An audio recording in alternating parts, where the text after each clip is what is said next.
हरिओम प्रिय दर्शकों, यदि आपकी मीन राशि या मीन लग्न है तो इस वीडियो को पूरे ध्यान से देखिएगा, समझिएगा। इस वीडियो में हम समझने वाले हैं एक ऐसी स्थिति को जो आपको धन लाभ दिला सकती है, परंतु इसे गहराई से समझना होगा, क्योंकि हम बात कर रहे हैं शुक्र की।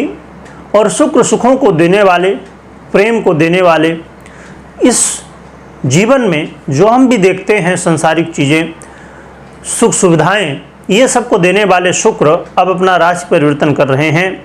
ये 12 जून को परिवर्तन करेंगे अपनी राशि वृषभ को छोड़ के, और बुध की राशि मिथुन में गोचर करना प्रारंभ करेंगे और यहाँ पर 5 जून तक गोचर करेंगे।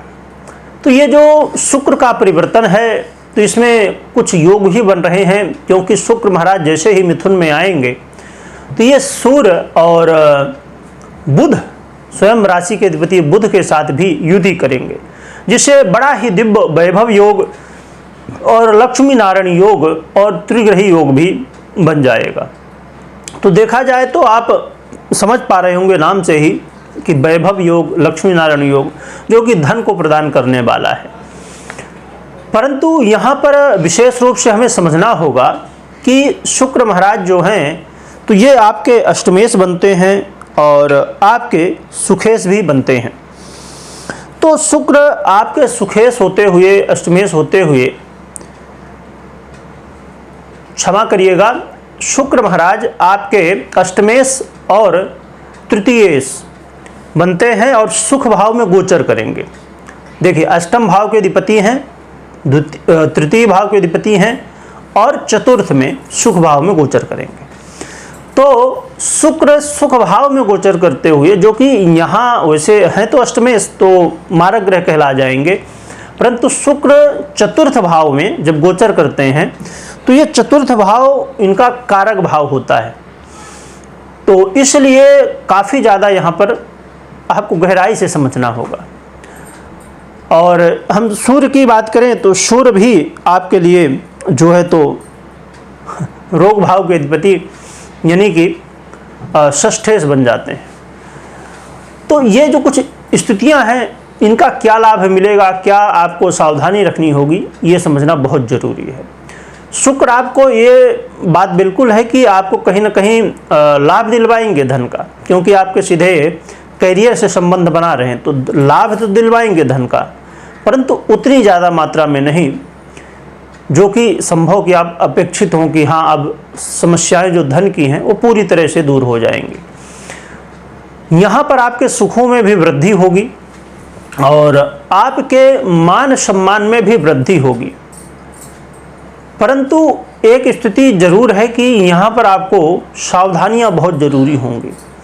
यहाँ पर आपको, यदि आप कोई प्रॉपर्टी का काम करना चाहते हैं तो उसे भी कर सकते हैं, उसमें भी आपको लाभ दिखेगा।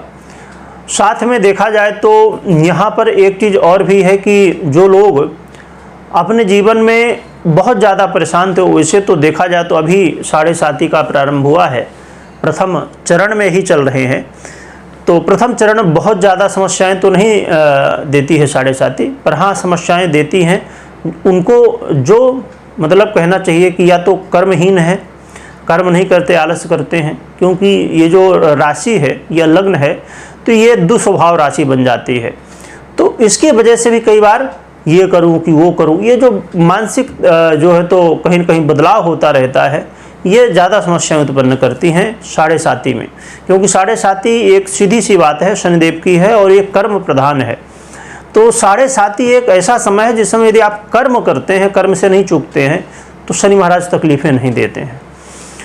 तो और उनको ज़्यादा तकलीफ़ें देते हैं जिनके शनि की स्थिति, खासकर चाहे आप गोचर में तो देख ही रहे हैं, खासकर आपके जन्मांक में यानी कि लग्न में, लग्न का जो चार्ट होता है इसमें, और दशमांश कुंडली जो 16 वर्ग कुंडली होती हैं उसमें यदि शनि पीड़ित हैं तो खासकर जीवन में समस्याएं ज़्यादा बढ़ती, क्योंकि दशमांश जानते हैं आपके व्यापार के लिए, आपके करियर के लिए देखा जाता है। तो दशमांश में यदि शनि की स्थिति बहुत ख़राब है या आपके जन्मांक चक्र में ख़राब है, लग्न कुंडली जिसे भी कह सकते हैं, तो इसमें यदि खराब है, या देखा जाए तो ज़्यादा से ज़्यादा चक्रों में यदि शनि की स्थिति खराब है तो समस्याएं उतनी ही ज़्यादा बढ़ जाती हैं।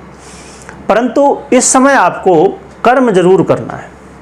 धन लाभ हो सकता है, करियर में कुछ लाभ हो सकते हैं, सुखों में वृद्धि हो सकती है, परंतु आपको हर जगह संघर्ष के साथ आगे बढ़ना होगा। तो आप मेहनत करिए, आलस बिल्कुल मत करिए। और यहाँ पर विशेष रूप से सावधानी ये भी रखनी होगी कि अपनी बातें किसी को बताना नहीं है, गुप्त रखिए, क्योंकि इस समय संभव है कि आपके ही लोग आपको ही कहीं ना कहीं धोखा दे दे और कहीं ना कहीं आपके साथ विश्वासघात की स्थिति बन सकती है। इसके अलावा आपको अपने स्वास्थ्य का विशेष रूप से ध्यान रखना होगा। और कोई भी यात्रा कर रहे हैं, चाहे छोटी यात्रा हो, बड़ी यात्रा हो, आप स्वयं के गाड़ी वाहन में चल रहे हो या पब्लिक वाहन हो, तो सावधानी के साथ यात्रा करें। और उन लोगों के लिए विशेष सावधानी होगी जो लोग गुप्त धन या तो ज़मीन से जुड़ा हुआ धन या देखा जाए तो कोशिश करते रहते हैं कि लॉटरी, जुआ, सट्टा, शेयर मार्केट, मतलब जहाँ भी रिस्क है, जहाँ ये बात है कि बस किस्मत के सहारे है, कर्म वहाँ प्रधान नहीं है, किस्मत प्रधान है, तो इन कामों में आपको विशेष सावधानी बरतनी होगी। तो देखा जाए तो इस शुक्र का परिवर्तन बहुत ज़्यादा आपको फेवर में नहीं है। हाँ, धन लाभ जरूर करवाएगा, बहुत ज़्यादा नहीं, पर हाँ थोड़ा जरूर करवाएगा, सुखों में वृद्धि करवाएगा। परंतु इस परिवर्तन में आपको सावधानी ज़्यादा रखनी होगी। तो इन बातों का ध्यान रखें। और उपाय की बात करें तो लक्ष्मी नारायण की आराधना करिए। लक्ष्मी नारायण की आराधना करने से भगवान की कृपा होगी और आपके जीवन की जो समस्याएं हैं, शुक्र का ये जो परिवर्तन है, तो ये जो है तो अनुकूल हो सकेगा, आपको लाभ मिल सकेगा। अब आराधना में जो भी आपसे बनता हो, कुछ नहीं बनता है तो नाम स्मरण कर ही सकते हैं, बहुत आसान ही है और उसमें कोई अलग से समय भी नहीं लगना, कोई पैसा भी नहीं लगना है। आप अपना काम करते रहिए, जय विष्णु भगवान, जय माँ लक्ष्मी, इतना तो बोल ही सकते हैं। तो ये करें, कमेंट में जय माँ लक्ष्मी, जय विष्णु भगवान लिखें और खूब स्मरण करिए। वीडियो देखने के लिए बहुत बहुत धन्यवाद।